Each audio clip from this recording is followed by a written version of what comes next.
Many of you have heard us talk about how important it is, how crucial it is to act on your highest passion, follow your highest excitement. And we have delved into, from many different directions, why this is crucial in life. Because excitement is the vibration, your physical translation of the vibration of your true self, your true frequency. It is also your physical body's translation of communication from the higher mind. That's how it translates. When the higher mind is communicating with you, it translates as that sensation you call excitement, creativity, love, passion, joy.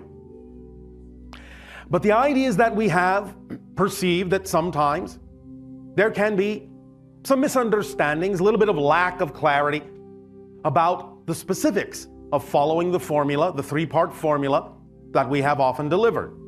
The three-part formula being that you act on your highest passion every moment that you can, to the best of your ability, taking it as far as you can until you can take it no further, with absolutely zero insistence or assumption as to what the outcome ought to be, how you need to get where you're going, or any such specific idea being held on to. This three-part formula, as we have said, will activate the kit of excitement, the complete kit that contains all the tools necessary. But in these three parts, we have discovered that sometimes there perhaps are different interpretations about what those different parts actually represent or refer to. So today, we would like to dig a little deeper, delve a little deeper, and explain, based on what you have before you as your handout, some more specific ideas about what each segment actually refers to. This may not even necessarily be everything, every specific detail, but it will be a good start to help clarify the concept a little bit more. So, Nania, do you have your handout? Come up and read, if you will be willing to assist. All right. All right, so under the first part of the formula, to act on your passion, what is the first subheading? Everyone can follow along. You're talking about number 1, right? Yes. Okay. Take action on the opportunity that contains the highest excitement. Yes, that's the principle itself. What is the first subheading? The highest excitement doesn't have to come in the form of a project or a career. Yes. This is very important to understand because very often people will say, well, I don't know what my excitement is. And often they are thinking that it has to come in a specific recognizable form, some kind of a life-spanning career or long-term project, or come with trumpets blowing. No. When we talk about the idea of acting on your excitement, your highest excitement, we mean it can be as simple as every moment of every day you have a number of options available to you that you are able to take some action on. Very basic, very simple. It can be reading a book, having lunch with a friend, talking to someone, taking a walk on the beach. Whatever option contains even just a little bit more excitement than any other option at that level, that's the one to act on first. Because the more excitement it contains than any other is telling you, through the synchronicity tool of excitement, that this is the order in which to act on these options. The one that contains the most excitement, that has the greatest ability to be acted upon, is the first one to act on. And it can be step by step, very simple. When you do that, it may lead to larger and larger and larger representations of excitement coming in different forms that will be more apparent, more obvious to you. But really all we mean is you can take it a step at a time on every level, even the most basic level, and just at every moment act on the one that contains the most excitement, more than any other excitement you have the greatest ability to do something about. That's really all it means, step by step, and it will lead to other representations and other experiences and other opportunities that will allow you to express your excitement in grander ways. And the next subheading? is as long as an option contains even a little more excitement than any other option, act on it first. That's as we just said. Again, this is easy to do. We will assume, we may be wrong, but we will assume that you're all here today because this is what it excited you to do. But when you leave this transmission, this interaction today, again, you will have a number of options available to you. The only thing you need to do to activate this principle is just look at all the options and just choose to act on the one that contains more excitement than any other, even if it's only just a little bit more. That will be your clue and your indication that that comes first. Because again, one of the tools, as we will point out again later, is that excitement carries the organizing principle through synchronicity. And it will show you exactly in what order things need to be done, when they need to be done, and thus anything that doesn't fit in that day when you're done doesn't need to be done that day. It truly organizes your life automatically. The next subheading. Excitement is your body's physical translation of a communication from your higher mind. People on your planet ask all the time, how can I get a sign from my higher mind? How can I learn to communicate with my higher mind? How can I learn to recognize communication from it? I don't know, it must be difficult. Not at all.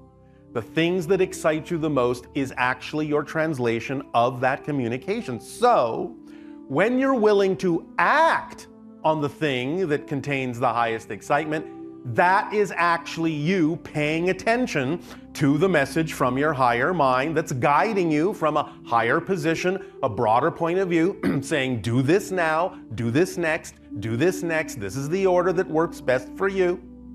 And when you act on that excitement to the best of your ability, with zero insistence on the outcome, that is actually your response to the higher mind. That's going, I hear you loud and clear. And so I will act on that, knowing that you are guiding me. And when you then respond to the higher mind through that action, because you are physical, so action must be taken to demonstrate your commitment to receive that communication from the higher mind. When you do that, then the higher mind knows you're listening, knows you're paying attention, and it can start giving you more things to act on that contain more excitement. But if you're not paying attention, if you're not acting on the excitement that it presents to you, that it communicates to you, why should it give you more? It would be pointless. So the higher mind will always wait for you to demonstrate that you've heard the higher mind through the translation of excitement, and that you are willing to respond to the higher mind through your actions. And then you start that dialogue going, and you start the ball rolling, and you start the momentum, and it will accelerate and accelerate and expand from there. And next, check your beliefs to make sure you aren't making anxiety appear to be excitement. this is crucial because many people will be afraid to face their fears because of negative belief systems within themselves about what it is they think they will encounter if they go exploring those things. And so many times they will gloss those anxieties, those fear-based beliefs over. They will ignore them. They will deny that they're there. They will not want to explore them, not want to admit that they're there. And so even though they may actually be feeling anxious, they may attempt to avoid looking at it or investigating it by making it appear or labeling it as my excitement. You have to be very clear in discerning within yourself what is truly excitement-based and what may be anxiety or fear-based. This is absolutely crucial, as is its reciprocal, which is check your beliefs to make sure you aren't making excitement appear to be anxiety through fear-based definitions. Yes. Many people on your planet will not be willing to act on their excitement because of fear-based definitions of what they think will happen if they do. Something bad will happen, or this will happen, or I'll lose this, or people will laugh at me or judge me, or I won't belong, and everyone will walk away from me, and many other different kinds of fear-based beliefs if you are actually acting on your excitement. But the idea then is to, again, in the reverse, make sure that you are not dampening down your excitement, the things that could actually be what will give you the best possible life, just because you have a definition that isn't actually a definition of excitement. This is the irony, this is the paradox, as many people say, well, yes, I would love to act on my highest excitement, but if I do, I'm afraid that something bad will happen. That's not a definition of excitement. It's a different definition. You have to understand that in the purest form, excitement, by definition, cannot contain anything that would actually create a negative experience. So if you're making an association of a negative potential experience to the idea of excitement, then the definition you have created is actually not a real definition of excitement. It's a different kind of definition based on that fear-based belief. So be clear within yourself that you are not damping down your excitement by having an erroneous definition of it, by attaching negative definitions to it that don't belong there. Does this make sense to you? I'm sorry? Yes. Thank you. And so, the next principle? All right, the next, number 2, is act on that excitement to the best of your ability. All right, now, as you can see in this diagram, there is a lot of clarification in this particular section, because there are many different interpretations on your planet from different people about what acting on it to the best of your ability actually means. What is the first subheading? Well, the first subheading is use all your skills, talents, imagination, and abilities in taking action. Yes. Basically, this translates to the idea that if you actually are passionate about something, really, truly, you will use everything you've got. You will stop at nothing to allow yourself to express, to act on, to mimic, to mock up, to model, to mirror. Every skill will be brought to the forefront. Every ability that you have will be sought out and utilized and applied in your life to match the frequency of the passion you say that you are passionate about. So allow yourself to go forward full steam ahead when you know you are clearly acting on your excitement. Don't hold back. Otherwise, again, you're not really committing. You're not really demonstrating to the higher mind that it's a full commitment, that you actually believe that this frequency is representative of your passion, or this opportunity, or this doorway. Use every skill you have as best as you possibly can, and it will accelerate you greatly. And next. Okay. Act to the fullest degree you are able to act. Again, this is a reinforcement of understanding that you must go all the way to the degree you are truly able to act on it. Not only bringing all the skills, but taking it as far as you can until you can take it no further. Exhaust every possible avenue. Take it all the way out. Again, if you are truly, truly passionate about something, you will stop at nothing. It will be your driving force. You will look for every nook and cranny, every doorway, every window, every path you possibly can to take it as far as you possibly can until your reality through synchronicity shows you there is simply nothing else that you can possibly do. And next. If more than one opportunity has equal ability to be acted upon, choose either, and it will show you whether or not to continue down that path. Again, through synchronicity, the idea is that if it seems to be that there are equal opportunities with equal abilities and equal excitement, it really won't matter which one you choose first. You might as well just flip a coin. Because if it is not the path of least resistance for you, it will be self-contained within the toolkit of excitement, and something will happen synchronistically to demonstrate to you that that wasn't necessarily the choice that serves you best. That ability, that reflectivity is built into, automatically built into every single opportunity that you act on if it is being acted on to the best of your ability from your highest excitement.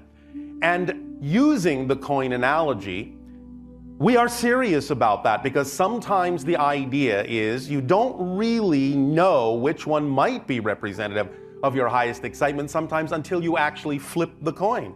You may think they're equal, but sometimes when you flip a coin and say, all right, if it's heads, I'll take path A. If it's tails, I'll take path B. And you flip it and it comes up tails and you go, oh, path B, oh darn, I really wanted path A.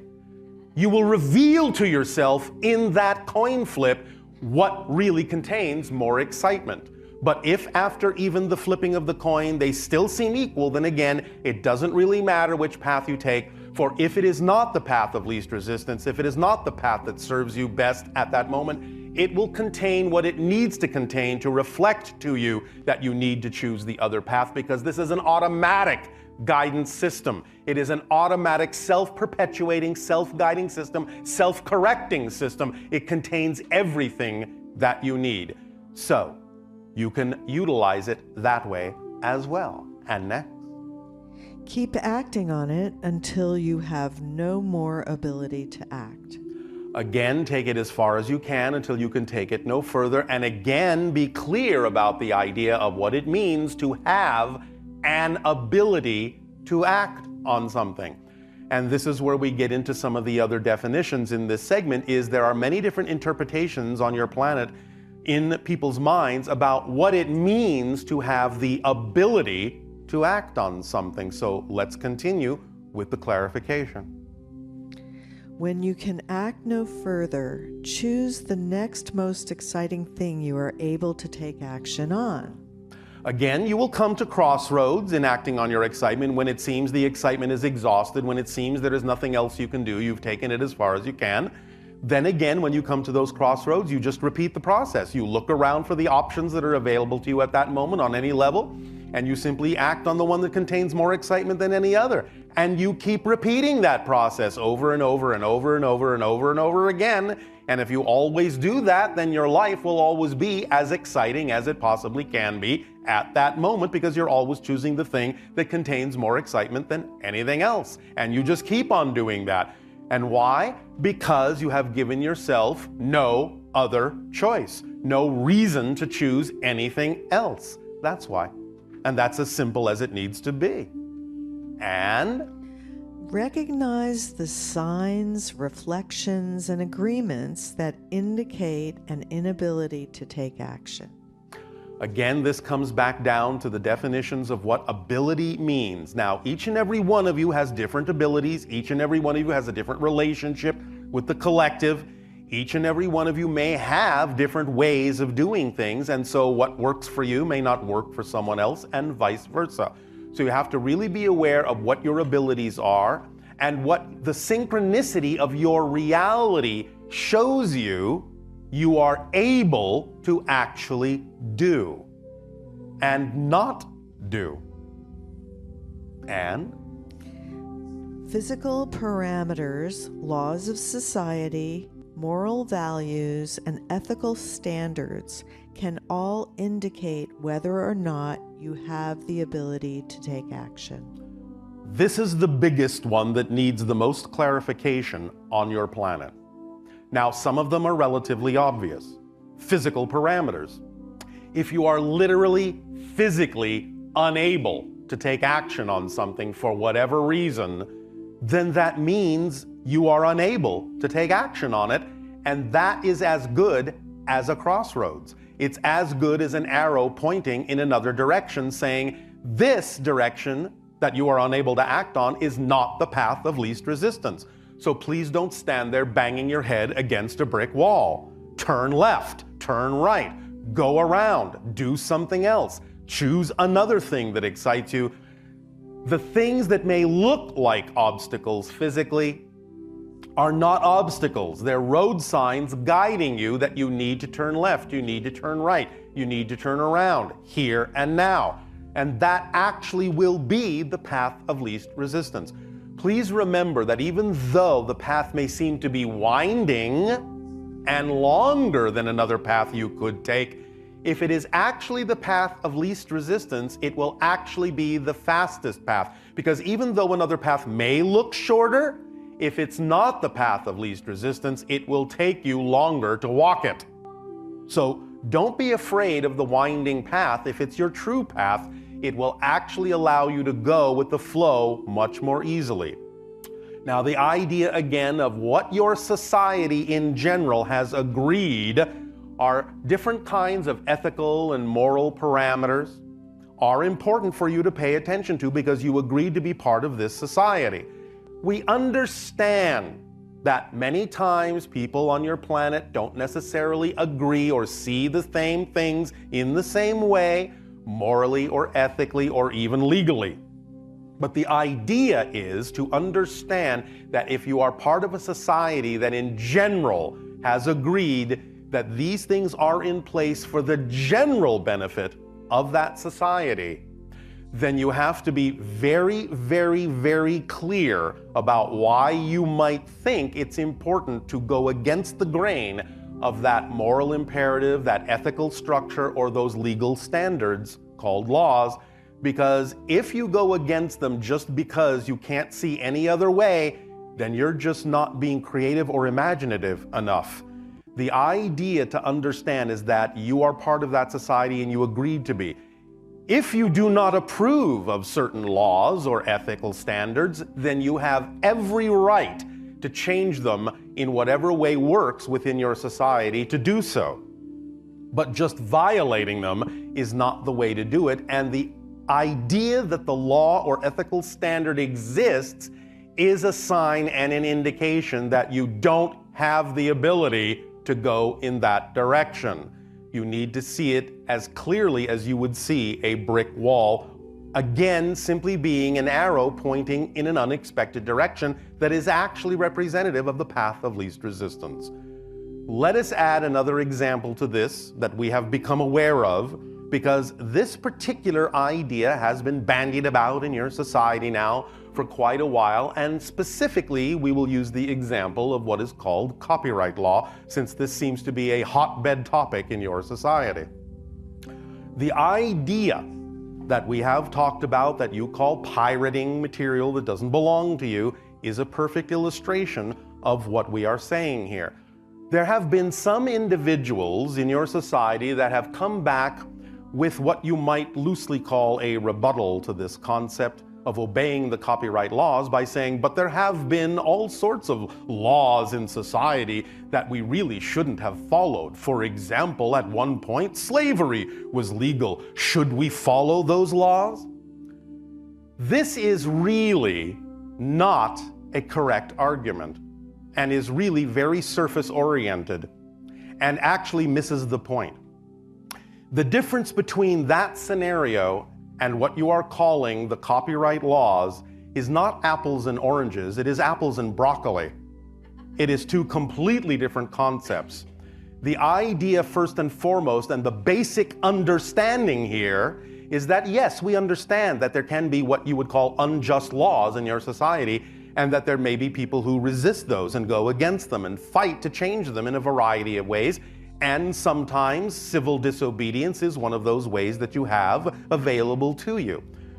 But the real misunderstanding in that so-called argument, which is not really an argument at all, is the difference between the two ideas. Because what you would call slavery is designed to take people's rights away. Copyright law is designed to protect people's rights. That's the difference. And so such an argument simply means the person hasn't really thought it through.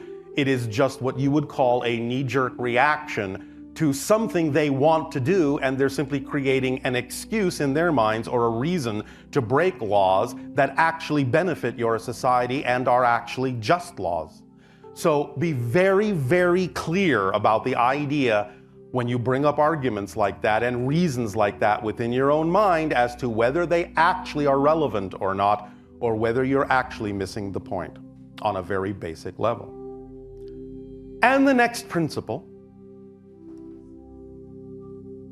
Okay, so now we're actually on principle number 3 of the formula, which is act on that excitement with absolutely zero insistence or assumption with respect to a specific outcome. And the first sub-principle is? Understand that insistence on a specific outcome, manifestation, or path may actually prevent a better manifestation than you imagined. The idea of insistence on a particular outcome may seem to be a focus on something that is the best thing you can possibly imagine, but in fact, it's actually a limitation. We have used, to illustrate this point quite often, the idea of visualization. Nothing wrong with visualization at all. Absolutely, it's a tool and a technique that you can use to imagine, to envision an ideal reality that you would absolutely love to experience, that you're excited about experiencing. Nothing wrong with that at all. Nothing contrary to your true vibration. But here's the rub, here's the difference, as you say. When you imagine, when you picture, when you visualize that so-called ideal outcome, that ideal reality, and you see yourself in that picture, in that visualization, you get excited about what you're seeing, don't you? Hello? Yes. All right. That's why you're visualizing it. You're pumping up your vibration, you're pumping up your excitement, you're getting excited about the idea, the possibility that this could actually manifest. And oh boy, wouldn't that be wonderful? Wouldn't that be just delicious? Wouldn't that be the best possible thing that could happen in my life? Well, maybe not. The idea is that maybe something even better than you were capable of imagining could happen. So if you insist on the picture that your physical mind created, how do you know you're not limiting yourself from something even better? Your higher mind may know of something even grander than your physical mind is capable of imagining, because your physical mind is not designed to know how something actually needs to happen. Your physical mind is only designed to know what's happening, to experience what's going on right now, what manifests right now. Only your higher mind knows what the true path is for you and tells you this, informs the physical mind through excitement so that the physical mind can know it too. But the physical mind doesn't have the capacity, it's not designed to know how exactly something really needs to unfold, but the higher mind knows this. So when you amp yourself up, when you get yourself really excited by having that particular visualization that your physical mind was capable of conjuring, and you feel at the peak of excitement, drop the picture utterly. Zero insistence, zero assumption that it has to look like that, has to happen that way, you have to get there that way, or that anything specific about it really needs to come to fruition. Drop it utterly, but keep the vibration, the state of being of excitement. Then you are the driving engine itself, that you have now made room for the manifestation that the higher mind can bring to you, that is actually representative of that state of excitement, which may be far grander than your physical mind was capable of visualizing. So when you understand that insistence on a particular outcome is actually a limitation, you will drop it, as you say, like a hot potato. Or perhaps some of you will drop it like a hot potato. And the next? The thing itself that excites you may not need to come to fruition. It may only excite you to get you to take action in order to create the state of being in which that thing actually needs to manifest. So again, yes, the idea is that when you drop the insistence, when you drop the assumption in that context, you will start to realize that sometimes things will excite you, but not for the reason you think. If you are holding on to certain beliefs that may make you resistant to moving in a certain direction, a direction you may really need to go in, something may crop up synchronistically in your life that will get you to move in that direction because it looks so exciting you just can't resist it. But never assume that the thing that excites you and gets you to move is the thing that actually has to manifest, because its job may only be to get you off your butt. And that may be it. And once you are moving, and once you are acting on your excitement, and once you're in that state of being, then the thing that really needs to be acted on and may really need to manifest can crop up as an opportunity and a circumstance before you. But never assume that what crops up actually has to be it. It may only be the thing that ignited you to start moving so you would have the momentum to take advantage of what really needs to manifest in your life. Okay, well, acting on this three-part formula with integrity aligns you with the complete toolkit of excitement that... When we say it's complete, we mean it's complete. If you need a refresher course on what that word means, please consult your local dictionary. Complete means it leaves nothing relevant out. That's the final piece of the toolkit. But first and foremost, and again, please remember, the toolkit is automatic, self-guiding, self-perpetuating. It works flawlessly all the time. And it becomes, when you activate this three-part formula of acting on your highest excitement every moment that you can to the best that you are able, with zero insistence on the outcome or how you get there, the methodology or anything like that, then you activate the kit to work for you in a positive way, and the kit becomes the driving engine. That's the first tool that moves you through life, accelerates you. It becomes the organizing principle in your life.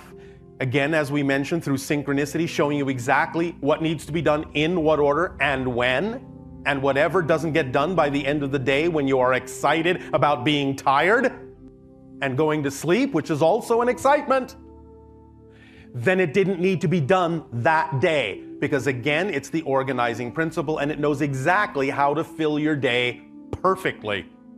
And again, please remember that when we talk about acting on your excitement, we don't mean, as we have said very often, that you have to be jumping up and down with your hair on fire.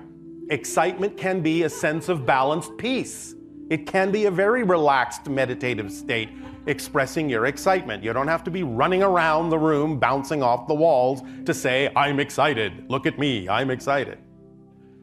And so, not only is it the driving engine and the organizing principle, but it is also the path of least resistance.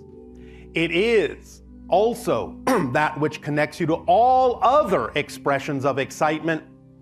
Even if on the surface they look unconnected, it's the excitement that tells you that they are. It is also what gives you support in life, in all the ways you need it, in all the forms it needs to come.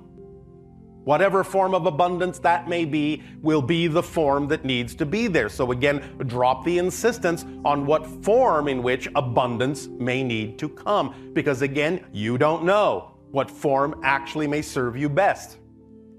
If it's money, which we understand you have on your planet, then that's the form it'll come in. But if that's not the path of least resistance, another form of abundance may need to crop up, such as simply being gifted something. That's a form of abundance. But you must trust the synchronicity and the way your life unfolds in order to be open to all forms of abundance and not be insistent that it must come in a certain form, which again, paradoxically, closes the doors to which all other forms of abundance may actually reach you through. It also contains the reflective mirror, this kit, that reveals to you, as you're acting on your excitement, as you're moving forward, it reveals to you, in no uncertain terms, by bringing them up to your attention, anything that may be in your subconscious or unconscious mind that is out of alignment with your true vibration. Any negative fear-based beliefs that are out of alignment, it will bring them to your attention. So when you're acting on your excitement and suddenly one of these fear-based beliefs comes up, don't label that as something having gone wrong. That's exactly what needs to happen, because you need to be aware of these things. You need to identify these negative beliefs consciously in order to see that they don't belong to you, in order to see that they make no sense, in order to see that that's not what you prefer, in order to consciously realize that's not what you prefer to choose. And once you let that go, then you will add its energy to your excitement and you will continue to expand from there. And once again, this being a complete kit, it leaves absolutely nothing relevant out of your life. That's what we mean by complete. It will contain everything you need in perfect place, in perfect timing. You will find yourself synchronistically where you need to be, when you need to be there, with whom you need to be, doing what you need to be doing. All these things are automatic, and if you're willing to go with the flow, you will start experiencing this synchronicity in that way more and more and more and more. Life will become more ecstatic. It will become more effortless. It will become more joyful. It will become more creative. It will become more loving. It will become more aware of who and what you are. Know thyself. This all boils down to that. Know thyself. The ultimate formula. Be aware of your definitions. Be aware of what you're choosing. Be aware of what story you're telling yourself and living out. And choose the ones that you prefer instead.